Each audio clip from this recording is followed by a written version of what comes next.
Notre problème à nous, la préparation. C'est la préparation. Il nous faut connaître Dieu tant que nous vivons sur la terre. Je serai bref aujourd'hui, mais je poserai aussi des questions. Ma question, est-ce que ceux qui vous avez dans Jésus? Les questions, si vous étiez au temps de Jésus, si vous étiez au temps de Jésus, allez-vous le reconnaître? Ça, c'est une question qui est posée.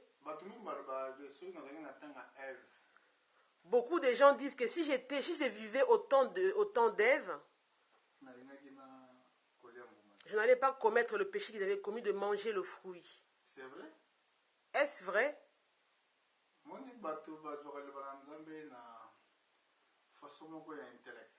Les hommes prennent la parole de Dieu d'une façon dans leur intellect.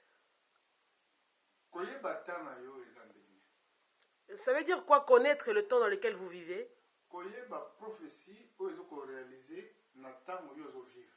Connaître la prophétie dans le temps où vous vivez. La question est posée, connaissez-vous la prophétie dans votre temps dans lequel vous vivez actuellement? Parce que une fois que ceux qui voyaient une prophétie, se réaliser dans le temps. Parce que si vous ne connaissez pas la prophétie qui se réalise dans votre temps, vous ne serez jamais prêt, même pour être sauvé. Parce que les gens prennent la Bible comme un simple livre d'histoire. Des fois, le livre est comparé même au Coran. D'autres comparent la Bible avec d'autres livres. Et puis surtout dans notre temps, le diable. Le diable a mis la Bible de côté. Il est parti maintenant entrer dans les religions. Vous allez voir qu'on a plusieurs religions dans le monde. Il y en a même beaucoup de milliers de religions ici sur la terre. C'est un grand trouble que le diable a mis sur la terre. Pour que les gens ne reconnaissent pas la vraie religion. Ou bien le vrai chemin. Quand Jésus était sur la terre, il a trouvé qu'il y avait 7. Il a trouvé 7 religions. Les Samaritains, c'était une religion. Les pharisiens, les Jébuséens, les Sadducéens, les Samaritains. Il y avait plusieurs religions quand même Jésus était là. Chacun croyait à sa manière. Les pharisiens, eux, croyaient à la résurrection des morts. Par contre, les Sadducéens ne croyaient que les 5 livres de Moïse. Ils ne croyaient pas qu'il y aurait une résurrection après la mort d'une personne. C'était une confusion. Jésus n'est pas rentré dans leur confusion. Ni Jean-Baptiste. C'est pour cela que une personne qui a la lumière de Dieu ne rentre pas dans les confusions des hommes. Parce qu'il y a d'autres religions qui existent. On dit aux gens d'enlever leurs chaussures avant d'entrer dans le temple. D'autres leur disent de prendre des chapelets, c'est-à-dire des espèces de chapelets pour prier avec. Donc, tout ça, ce sont des choses que les hommes ont eux-mêmes instaurées sur la terre. Est-ce que visitation? À vous, la question est posée. Connaissez-vous votre temps de visitation? Jésus a posé la même question aux Juifs. Je n'ai rien préparé comme d'habitude, je ne prépare pas la prédication. Je pense que ce que je vous dis doit se trouver dans le livre de Luc. Parce que Israël a Parce que Israël n'a pas su le temps de sa visitation. À vous, il est posé la question, connaissez-vous le temps où Dieu vous a visité?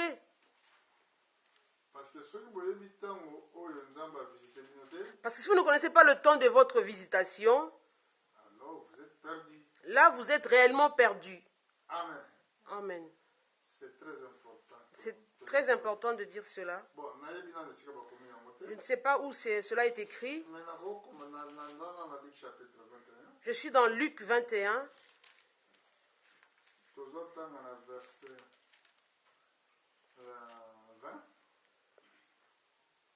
Nous sommes dans le livre de Luc 21, à partir du verset 20. Lorsque vous verrez Jérusalem investie par des armées, sachez alors que sa désolation est proche, alors que ceux qui seront en Judée fuient dans les montagnes, que ceux qui seront au milieu de Jérusalem en sortent, et que ceux qui seront dans les champs n'entrent pas dans la ville. Car ce seront des jours de vengeance pour l'accomplissement de tout ce qui est écrit. Malheur aux femmes enceintes et à celles qui allaiteront en ces jours-là, car il y aura une grande détresse dans le pays et de la colère contre ce peuple. Ils tomberont sous le tranchant de l'épée, ils seront emmenés captifs parmi toutes les nations, et Jérusalem sera foulée aux pieds par les nations jusqu'à ce que le temps des nations soit accompli. Luc 19, nous sommes dans Luc 19, Luc 19 au verset 41. La Bible dit, comme il approchait de la ville, Jésus, en la voyant, pleura sur elle et dit, si toi aussi au moins en ce jour qui t'est donné, tu connaissais les choses qui appartiennent à ta paix. Mais maintenant elles sont cachées à tes yeux. Il viendra sur toi des jours où tes ennemis t'environneront de tranchées, t'enfermeront et te serreront de toutes parts. Ils te détruiront, toi et tes enfants au milieu de toi, et ils ne laisseront pas en toi pierre sur pierre, parce que tu n'as pas connu le temps où tu as été visité. Ici, notre Seigneur a pleuré sur la ville de Jérusalem. Ce n'était pas seulement Jérusalem. C'était pour les gens qui habitaient dans Jérusalem. Le Seigneur avait pleuré parce que ces gens n'avaient pas connu le temps où Dieu les avait visités. Dieu visite les gens seulement au travers de sa parole et aussi au travers de l'accomplissement de la prophétie. La prophétie disait ceci: une femme sera enceinte, elle enfantera un fils, son nom sera Emmanuel. Emmanuel veut dire Dieu avec nous. C'était la prophétie qui était dite à cette époque-là. Une autre disait, un enfant nous est né, la domination sera sur lui, il s'appellera prince de la paix, Père éternel. Ce sont ces prophéties-là. Ces prophéties-là étaient dites par rapport à la naissance de Jésus. Il avait été dit, quand l'enfant sera venu, quand le Messie viendra, les aveugles verront, les boiteux marcheront. Mais parmi toutes ces choses, quand Jésus était réellement sur la terre, il a fait tous ces miracles devant leurs yeux. Malgré tout cela, personne n'avait cru. C'est ça le problème qui était à l'époque. Jésus leur avait dit, quand vous verrez Jérusalem investi par les armées, tous ceux qui seront dans la ville ne sortent dehors. Ceux qui seront en dehors de la ville ne retournent pas dans la ville. Malgré tout ce qui avait été dit, personne n'avait entendu la prophétie. Les Romains, à l'époque de l'Empire romain, ils avaient effectivement encerclé la ville de Jérusalem. En l'an 70, 40 ans après que Jésus soit monté au ciel, bomoni prophétie wana mpo se réaliser. vous avez vu cette prophétie pour qu'elle se réalise?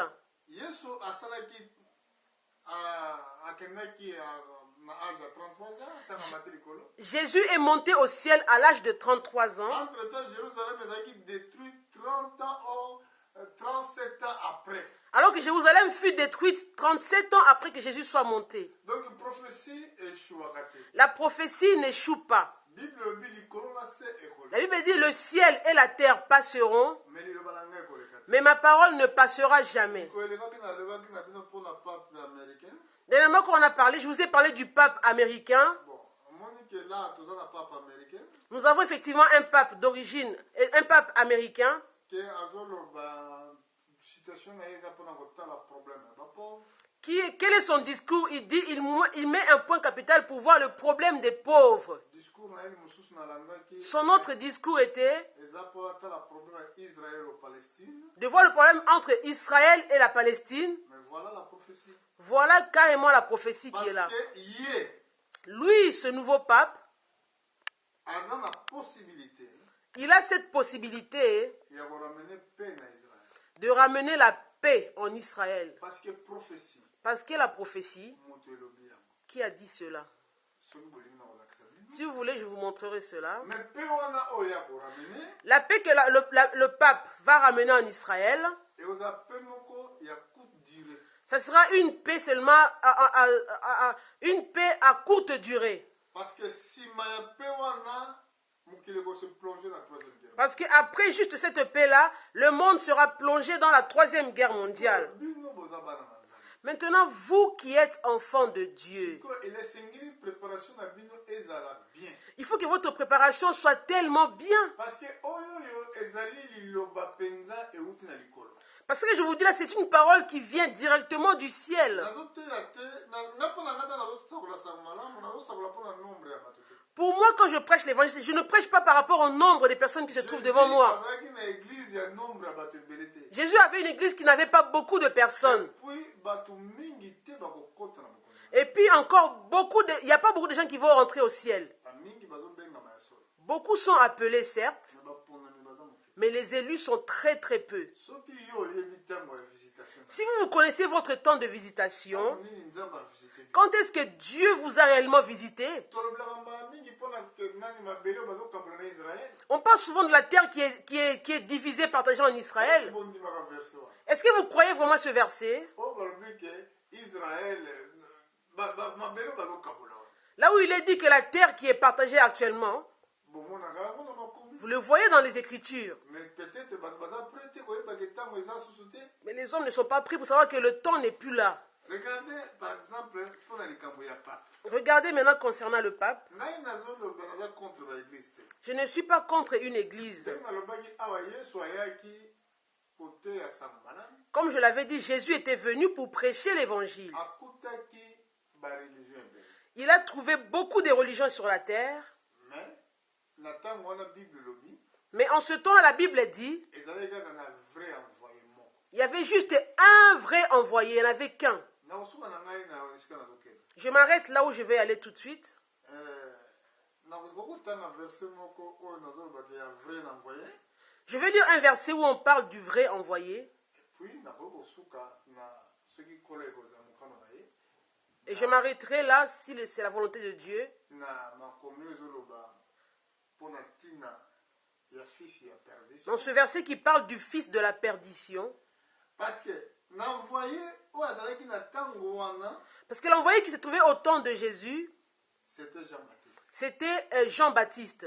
Parce que Jean-Baptiste Parce que Jean-Baptiste, azalaki le seul frère c'était le seul frère ayebaki qui connaissait Messie aza na kati na bino. que le Messie est déjà parmi nous. Les autres là Toutes les autres personnes, moto ayebaki te. personne ne savait. Azomona nde nzambe azomba. Vous voyez comment Dieu cache ces choses. Jean-Baptiste Jean-Baptiste, aza koloba c'est lui qui disait, na kati na bino parmi vous, eza na mutu moko il y en a un, oyo nakoki kokamata singa sapatu na tu ye ne peux même pas arriver à sa cheville. ye akobatisa bino Lui, il va vous baptiser na molimo santo. du Saint-Esprit. Mais les pharisiens, Mais les pharisiens, les docteurs de la loi, les Samaritains, quand ils voyaient Jésus, ils disaient, oh, ça c'est le fils de Marie, fils de Joseph. On connaît ses frères. Il y a des autres qui disent que Jésus n'a pas de dégoûté. Beaucoup disent que Jésus n'avait pas de frères. Tu penses comme cela, frère, que Jésus n'avait pas de frères? La Bible dit que Jésus avait des frères. Il avait des frères et des sœurs. Un jour,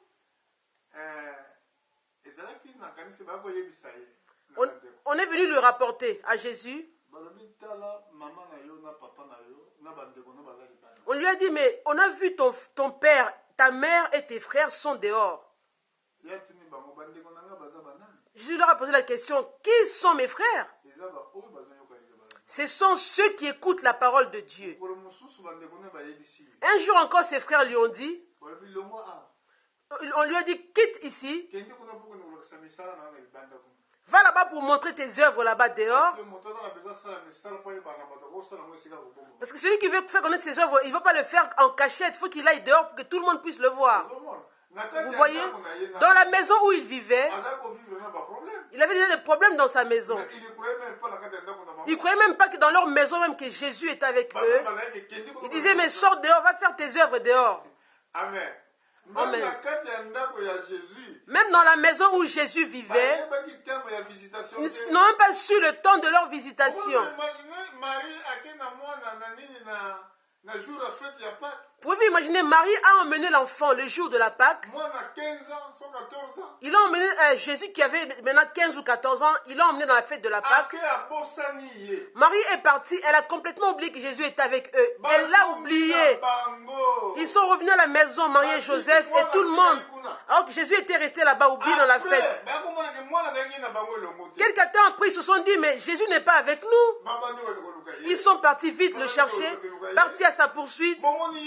Vous n'avez pas vu Jésus? On cherche Jésus partout.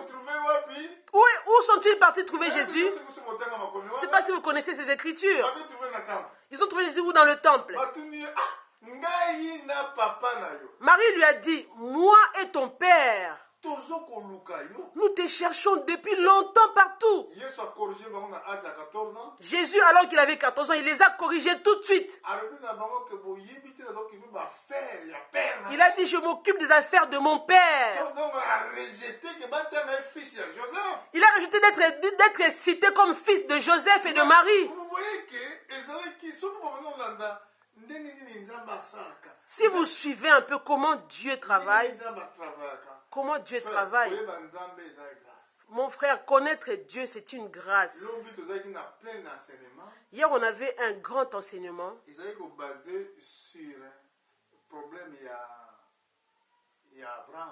C'était basé sur le problème d'Abraham. Dieu a donné la promesse à Abraham. Quitte ton pays. Va-t'en où je te montrerai. Là, je te rendrai une grande nation. Là, je te bénirai. Abraham, quand il est sorti de son pays, il a pris son père, il a pris Lot, son neveu. Dieu ne lui avait pas dit comme cela. Quand on te dit à toi, quitte ton pays, prends ton épouse. Si tu as des enfants, prends tes enfants. C'est tout. Abraham avait l'amour de famille. Je n'ai pas dit qu'il ne faut pas avoir l'amour envers sa famille, loin de là. Oh, mon père, mon neveu, mon frère. Et quand ils sont arrivés en cours de chemin, le papa était décédé. Ils ont continué. Les bergers de Lot et d'Abraham commençaient maintenant à se chamailler. Maintenant, il n'y avait plus d'entente entre eux. Abraham a dit à Lot, choisis où tu veux y aller. S'il avait laissé Lot là-bas, ça aurait été mieux. Il n'y aurait pas cette confusion. Maintenant, il dit à Lot, choisis où tu veux y aller. Si tu vas à gauche, j'irai à droite. Si tu vas à droite, j'irai à gauche. Maintenant, écoutez la réponse de Lot. Comme il était charnel, L'autre, il a observé, maintenant il a regardé où il pouvait y aller. Là où il y avait plein de biens, beaucoup de bonnes choses, il y avait beaucoup d'argent, de richesses. Ses yeux avaient convoité la richesse. L'autre a choisi Sodome et Gomorrhe. Vous connaissez l'histoire de ce pays. Après, Abraham. Mais Abraham, là où il était parti, il y avait la famine où il est parti. La sécheresse a frappé là où il était parti. Mais Dieu lui avait dit, je te bénirai. Abraham a oublié la promesse, il est parti poursuivre encore l'argent. Où est-ce qu'il est parti? En Égypte. Arrivé en Égypte, sur la route, il disait à sa femme Sarah, il dit, Sarah, ma femme, tu es très belle. Quand les Égyptiens te verront, ils vont me tuer pour qu'ils te prennent comme femme. Écoute-moi bien. Là maintenant, Abraham est tombé. Est-ce que Dieu lui avait dit cela, frère? Dieu lui avait dit, je te bénirai, Abraham. Les nations seront bénies en toi. Une grande nation sortira de toi. Là, il commence maintenant à avoir peur de la mort. Il a dit, quand ils te verront, les Égyptiens, ils verront que tu es tellement belle. Ils vont me tuer, moi. Il te faut dire que je suis ton frère. Comme ça, je vivrai bien au travers de toi. Maintenant, Abraham a donné sa femme, elle devient adultère ou prostituée. Parce que sa femme va être aimée. Non, non, c'est pas ma femme, c'est ma soeur. Voilà les frères, quand ils ont des problèmes, là où ils vont. Il faut savoir le temps de votre visitation. Et savoir la promesse qui est concernée pour vous. Si vous avez la promesse, même si le médecin vous dise, tu mourras. La promesse dit que je ne mourrai pas. Ça, c'est Dieu lui-même. Moi, quand on m'a tiré une balle, j'avais la vision en moi que je vais bâtir une église pour Dieu. J'avais cette vision-là en moi. Dieu me l'avait montré bien avant que je bâtirai une église et il y aura beaucoup des hommes qui iront là-bas. Mais quand j'ai reçu la balle a déchiré les intestins. Les hommes pleuraient, disaient qu'il est déjà mort, il ne vivra pas, c'est impossible. Moi j'avais la promesse, je savais que j'allais vivre. Je savais qu'il y aura un temps, je me mettrai debout. Même si les hommes pleuraient, tout le monde pleurait. Il y avait du sang partout. Mais je savais que je vivrais. Et à l'hôpital, beaucoup avaient témoigné, les médecins eux-mêmes. Ça, on n'a jamais vu ça. Les médecins ont dit cette chose-là nous dépasse. On n'a jamais vu cela. Si vous avez la promesse, tu ne mourras pas. Avant que tu ne meurs, il faut que la promesse s'accomplisse d'abord. Siméon avait la promesse. La promesse était ceci. Avant qu'il ne meure, il doit voir Christ. Il était devenu même aveugle. Il ne voyait plus. Mais les jours que Marie a emmené l'enfant dans le temple, alors que Marie était considérée comme une femme de mauvaise vie, une femme qui n'a pas de dignité, est-ce qu'elle a eu un enfant hors du mariage? Mais le monsieur, la Siméon, un aveugle, il commençait à chercher le chemin, il faufilait un chemin. Il a pris un chemin jusqu'à ce qu'il est arrivé devant Christ. Il a pris l'enfant dans ses bras en disant, Seigneur, laisse que ton serviteur s'en allait en paix. Car mes yeux, les yeux étaient aveugles. Mais lui, il a dit, mes yeux ont vu ton salut. Regardez Siméon, la promesse s'est accomplie. La promesse n'échoue jamais. Ici sur la terre, moi je dis bien, c'est pas moi qui la Bible qui le dit. La Bible dit, il y a une troisième guerre mondiale qui arrive. Si vous ne l'avez pas encore vu, allumez la télé, regardez les informations. Tala bi bomona ke ezoko se former. Regardez que la Troisième Guerre mondiale se forme. Soko lo bili kambo na ba musulman. Si vous dites cela aux musulmans, Comme bazan la prophétie. comme ils n'ont pas la prophétie, Ils croient pas. ils ne croient pas. Soko yo lo bana en français. Si vous le dites aux Français, Ba ko ndima pete. ils ne vont pas croire. Mais Bible bili kolona se. Mais la Bible dit le ciel et la terre passeront, Yo bana nzambe ko le. ma parole ne passera jamais. Comme ils ne connaissent pas leur temps de visitation, ils ne pourront pas connaître ces choses. La guerre arrive certainement. C'est la Russie et la Chine. Tous les deux grands pays, ils ont déjà des accords entre eux. Leurs armes sont déjà dressées à gauche, à droite. En Europe, il y a déjà une arme qui est dressée par la Russie et la Chine. Aux États-Unis, il y a déjà des armes qui sont déjà dressées. Ce sont des armes nucléaires. Elles seront utilisées dans un moment avant qu'ils aillent tous en Israël pour faire la guerre. Si vous voulez comprendre cela, regardez la Syrie. La Syrie a divisé l'Europe entre les Chinois et les Russes. Depuis longtemps, ils ne s'attendent pas, c'est vrai. Mais la guerre là approche. Parce que les Russes pensent que... Parce que Dieu a mis en eux cette pensée que c'est la Russie qui va ramener la paix sur la terre. Donc je sais que quand ils iront là-bas, ils vont retrouver avec l'armée céleste. Ils vont voir l'armée du Seigneur. Ce jour-là, quand le Seigneur descendra, dans Apocalypse, il est dit, il est monté sur un cheval blanc avec une épée. Le jour où il descendra, il posera ses pieds sur les montagnes des Oliviers en Israël. Ce jour-là, Jérusalem sera encerclée. Il y aura le fléau de l'armée russe et chinoise. La Bible appelle la Russie le roi du Nord. Si vous regardez bien, observez, la Russie se trouve au nord.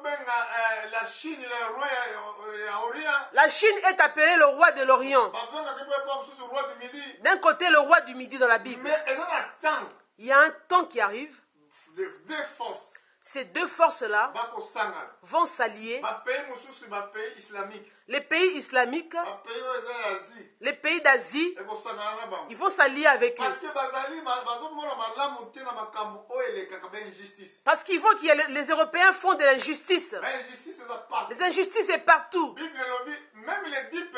La Bible dit même les 10 pays qui sont rentrés dans l'Union européenne, les pays qui sont rentrés après les 10 pays, ces pays-là sortent bientôt de l'Union européenne. Je ne sais pas si 10 ans c'est beaucoup pour que les pays-là sortent. Voyez ce qui se passe en Chypre. Tout le monde va sortir l'argent de leur banque. Les Chypres sont rentrés en Europe, pourquoi? Ils sont tous rentrés. Les Chypriotes sont rentrés. Ils croient qu'ils vont avoir une bonne vie. L'Europe, la vie qui est en Europe, j'étais venu en Europe trop jeune. J'ai vu la vie qu'on avait autrefois. On a vu du travail. Mais aujourd'hui, ce n'est pas la même chose. Là, le travail est difficile. C'est comme dans le temps d'Abraham. Maintenant, ici, en ce moment, c'est les temps vraiment difficiles. Le juste vivra par la foi. Pour terminer, dans le livre de 2 Thessaloniciens, l'apôtre, concernant l'enlèvement, l'enlèvement doit aussi entrer dans Jérusalem. Il faut qu'il y ait des négociations entre la Palestine et Israël. Parmi ces négociations, maintenant le temple sera construit. Savez-vous que Jérusalem n'a plus de temple? Le temple qu'ils avaient avant, le temple de Salomon, il n'existe plus. Est-ce que vous le savez? Frère, tu sais cela? Le temple n'existe plus. Le temple de Salomon. Le temple a été détruit. Depuis quelle année, frère? En l'an 70. L'an 70. Regardez ce mur-là de lamentation. Jusqu'aujourd'hui, il existe. Depuis l'an 70. Là où ils mettent des petits mots de papier, là, ils rentrent ça dans les trous, là où ils prient. Les Juifs vont là-bas. C'est là qui a fait sortir l'intifada. Oui. C'est là où Ariel Sharon était parti marcher. C'est là qui a fait sortir l'intifada au temps de Arafat.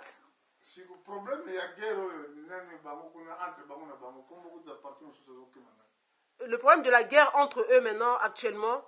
Le problème de la construction du temple, c'est ça qui est à la base de toutes les négociations. Comme je vous dis tout de suite là, frère, c'est la vérité que je vous proclame.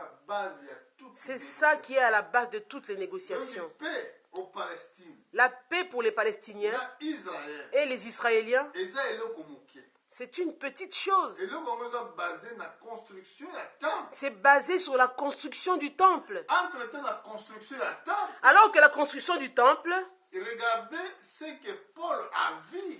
que Paul avait vu. Il était le prophète aussi. Paul était aussi un prophète. Il avait vu.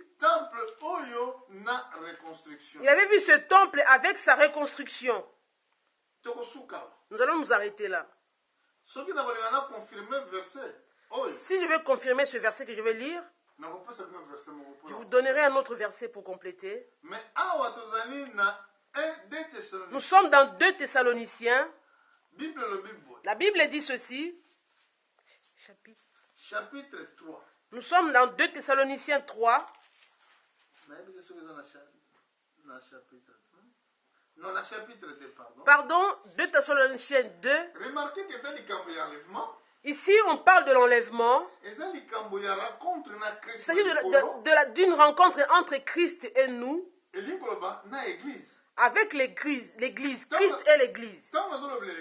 Quand on parle de l'église, je ne parle pas des juifs. Je parle pour l'église. L'église des nations. Quand je dis l'église, ce ne sont pas tous ce que nous voyons comme dénomination, non. Ce sont des frères et des sœurs qui ont cru à la vraie parole de Dieu. On n'a pas besoin de la nationalité. Quelle que soit sa nationalité. Mais quand la personne croit à la vraie parole, c'est notre frère, c'est notre sœur.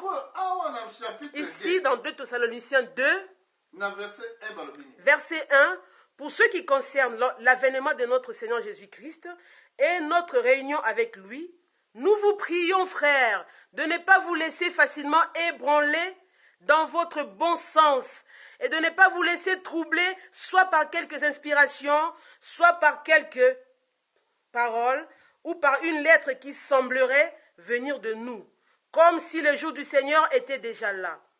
Que personne ne vous séduise d'aucune manière, car il faut que l'apostasie soit arrivée auparavant et qu'on ait vu paraître l'homme impie, le fils de la perdition, l'adversaire qui s'élève au-dessus de tout ce que l'on appelle Dieu, ou de ceux que l'on adore. Il va jusqu'à s'asseoir dans le temple de Dieu, se proclamant lui-même Dieu. Ici, ces choses vont arriver à notre temps de la fin.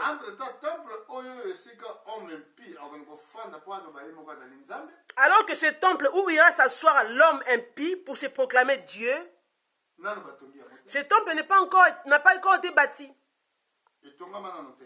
N'a pas encore été construit.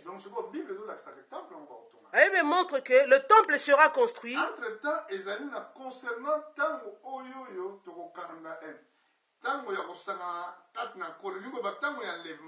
Alors que cet événement concerne l'enlèvement de l'église. Cela parle de la réunion entre le Seigneur et son église.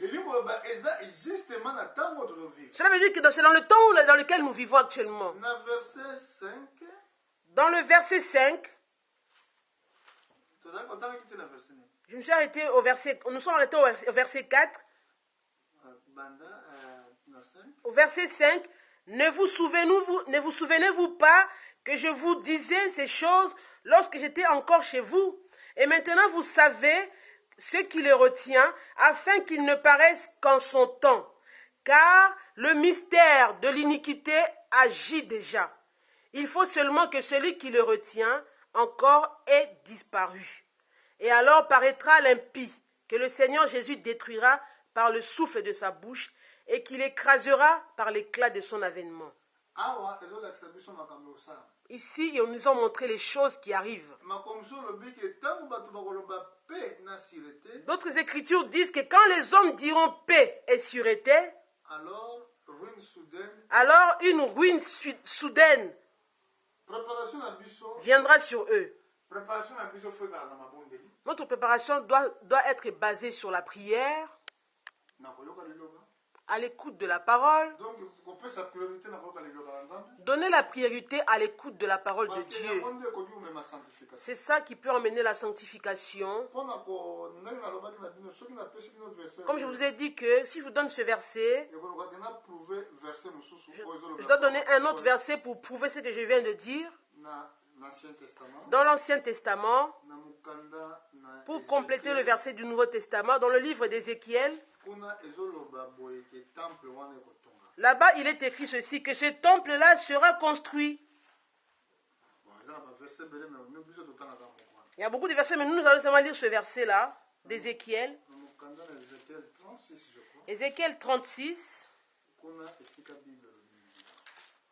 Nous voulons lire cela, Ézéchiel 36, concernant la construction de ce temple.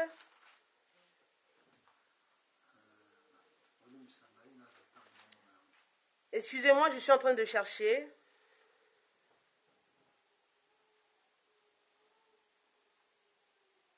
Amen. Amen. C'est très important. Ce que je suis en train de dire.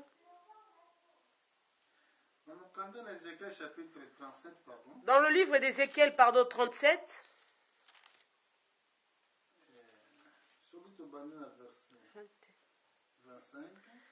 À partir du verset 25, Ézéchiel 37, 25. 26, pardon. Je traiterai avec eux une alliance de paix. Il y aura une alliance éternelle avec eux. Je les établirai et je les multiplierai. Je placerai mon sanctuaire parmi eux. On s'arrête là.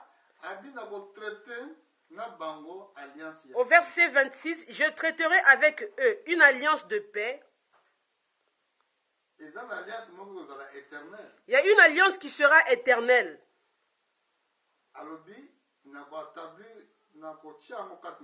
Il a dit, je les établirai parmi eux.